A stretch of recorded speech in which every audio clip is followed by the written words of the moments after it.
आज मैले यो सुजी लिएकी छु। अब मैले यो सुजी मिक्सरमा पिस्दैछु। लिएर मैले यसरी आलु छिलेँ अनि मैले यसरी प्याज पनि यसरी छिलेर ल हेर्नुहोस् है।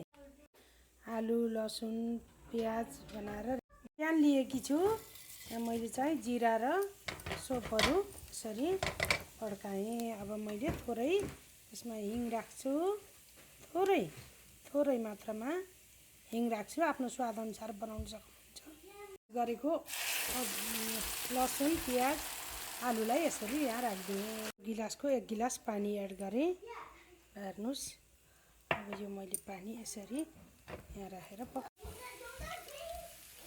यसमा मैले कलर मिर्च पाउडर राखेँ, नमक राखेँ, नुन राखेँ अनि बेसार राखेँ है। हजुरहरूले स्वादअनुसार अरू मसला पनि राख्न सक्नुहुन्छ। चिल्ली फ्लेक्स राखेँ मैले, हरियो खुर्सानी छैन। पकाएर यस्तो कलरको गरेँ।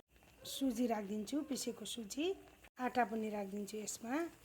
ल हेर्नुहोस् थोरै राखिदिन्छु आटा। आटाको काम के हो अहिले बताउने छु।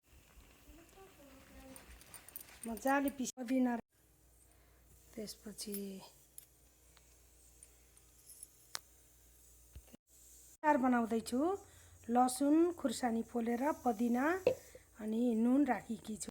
दही पनि राखेँ। मैले मिक्सरमा पिसेर यो यसित खाने अचार पनि तयारी गरेँ। अब मैले निबु राख्छु। यसलाई 5 मिनट पाकेर ग्यास बन्द गरेर ढाकेकी तयारी भएको यो पिठो मैले यहाँ राख्दैछु।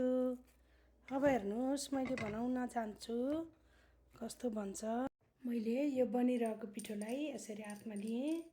हातमा लिएर यस्तो गराएर अनि मैले यसलाई वारको पार छेदन गरेँ बटुक जस्तो। ल हेर्नु सुजीलाई यस्तो बनाउँदै गोलो पार्दै अब मैले एयर फ्रायरमा राखिदिन्छु। अब मैले बेक गर्दैछु। ल हेर्नुहोस् अब मैले यसलाई बेक गर्दैछु। अब मैले यहाँ दुवैतिर बेक गरेर पकाउँदैछु। कस्तो छ आजको यो नयाँ रेसिपी? मिठो छ हो, एकदम मिठो लाग्यो। ल मैले पनि यस्तो ट्राई गरेछु कि मिठो बनाउनलाई। यसरी तयारी गरेँ मैले। जयसाप मिठै छ? एकदम मिठो छ। हजुर अब एकदम स्वादिष्ट मिठो रहेछ।